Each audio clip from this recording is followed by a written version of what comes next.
Você já ouviu aquela frase? Os portugueses trocaram o Brasil por espelhos? Ela parece simples, quase óbvia, como se resumisse toda a história do início do nosso país em uma única imagem: europeus espertos, indígenas enganados e um território inteiro entregue em troca de objetos sem valor.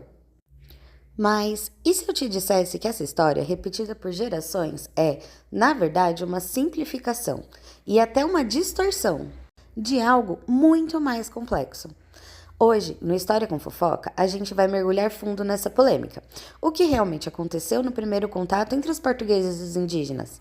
Quem eram as pessoas envolvidas nesse momento? Será que os espelhos tiveram mesmo esse papel simbólico que a gente aprende?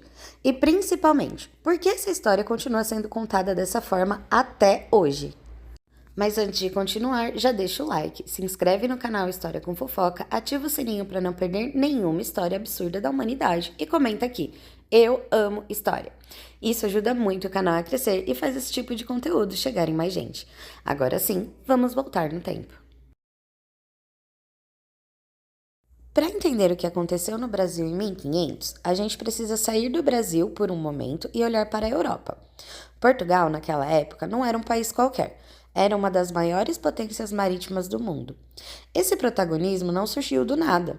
Ele começou a ser construído décadas antes com figuras como o infante Dom Henrique, conhecido como Henrique, o Navegador.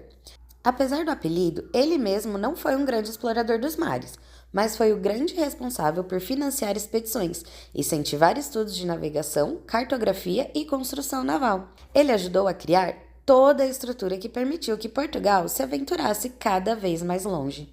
Esse movimento ficou conhecido como a Era das Grandes Navegações. Os portugueses já tinham explorado boa parte da costa africana e, em 1498, chegaram à Índia com Vasco da Gama. Vasco da Gama foi uma figura central nesse processo. Ele abriu uma rota marítima extremamente lucrativa entre a Europa e a Ásia, mas também ficou conhecido pela violência que empregava contra povos locais. Isso já revela um padrão importante: a expansão europeia não era só curiosidade ou aventura, era também interesse econômico, poder e muitas vezes imposição pela força. É nesse contexto que surge Pedro Álvares Cabral.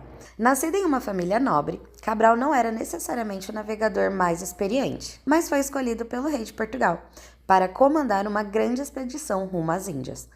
A missão dele era clara: consolidar o comércio com o Oriente.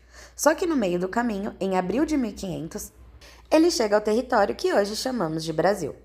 Agora vem uma pergunta importante: isso foi um acidente ou já fazia parte de um plano?